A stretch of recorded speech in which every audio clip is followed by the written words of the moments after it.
Next question. Let f from r minus 4 by 3 to r minus singleton 4 by 3.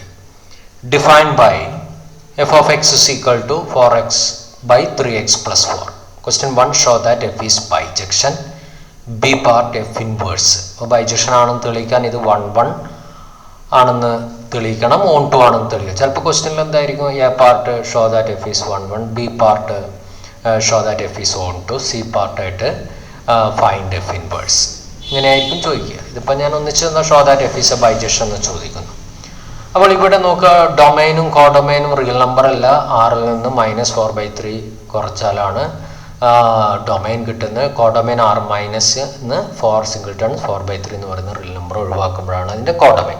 എന്തുകൊണ്ടാണ് ഇത് കിട്ടുന്നത് എന്നുള്ളത്, ഡൊമൈനിൽ ഇത് കിട്ടുന്നത് നമുക്ക് ഇവിടുന്ന് തന്നെ മനസ്സിലാക്കാം. നോക്കുക, എക്സിന് -4/3 ഇവിടെ കൊടുത്തു നോക്കൂ. അപ്പോൾ എന്ത് സംഭവിക്കും? 3 × -4/3 3 ക്യാൻസൽ ചെയ്യുന്നു. ബാക്കി എന്തൊരു -4 + 4, അത് 0 ആയി മാറും. അപ്പോൾ -4/3 ഇവിടെ ഉണ്ടെങ്കിൽ അതിനൊരു ഇമേജ് ഇവിടെ നമുക്ക് കിട്ടില്ല, അപ്പോൾ അത് ഫംഗ്ഷൻ ആവില്ല. അപ്പോൾ ഇത് ഫംഗ്ഷൻ ആക്കാൻ വേണ്ടിയിട്ടാണ് ഇതിങ്ങനെ ഒരു -4/3 ഒഴിവാക്കുന്നത്.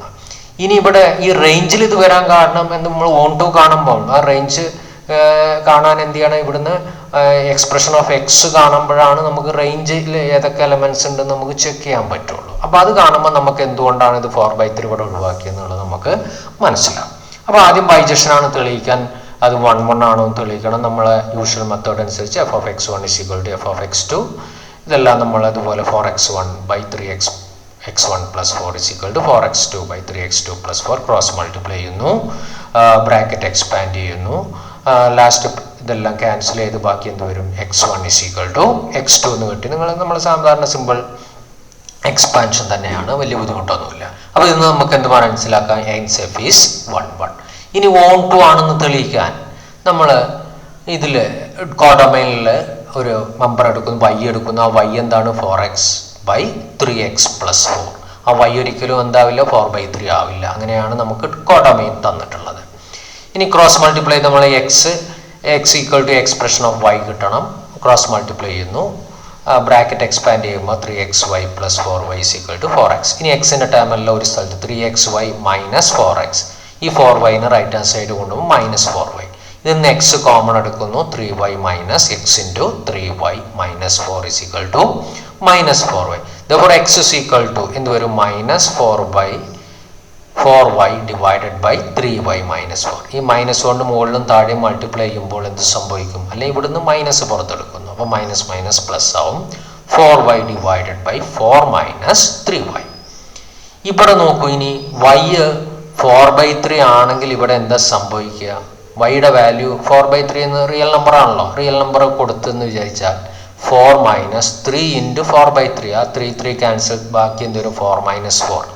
എന്തുകൊണ്ട് താഴെ 0 വന്നു കഴിഞ്ഞാൽ അത് നോട്ട് ഡിഫൈൻഡ് ആണ്. അത് അങ്ങനെ ഒരു എക്സ് പ്രീ ഇമേജ് ആയിട്ടുള്ള എക്സ് ഉണ്ടാവില്ല, ഈ സെറ്റിൽ ഉണ്ടാവില്ല അത്. അപ്പോൾ അപ്പോൾ 4/3 ഒരു പ്രീ ഇമേജ് കിട്ടാത്തതുകൊണ്ട് അത് ഓൺ ടു ഫംഗ്ഷൻ ആവില്ല. അപ്പോൾ ഓൺ ടു ഫംഗ്ഷൻ ആക്കാൻ വേണ്ടിയിട്ടാണ് ഇങ്ങനെ നമ്മൾ ഇതിൻ്റെ കോഡൊമൈൻ ഇങ്ങനെ റെസ്ട്രിക്റ്റ് ചെയ്ത് എടുത്തിട്ടുള്ളത്. അപ്പോൾ ഇവിടെ ഇങ്ങനെ ആയതുകൊണ്ട് ഇതെന്താണ്, hence f is onto. അപ്പോൾ 1 1 ആണ്, ഓൺ ടു ആണ്. അപ്പോൾ എന്താണ്, ഇതൊരു ബൈജക്ഷൻ ആണ്.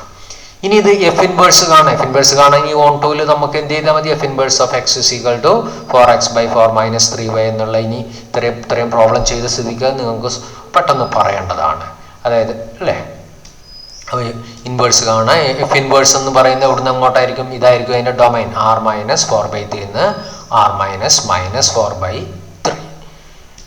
ഡിഫൈൻ ചെയ്യുന്ന എന്തായിരിക്കും, f inverse of x = 4x divided by 4 -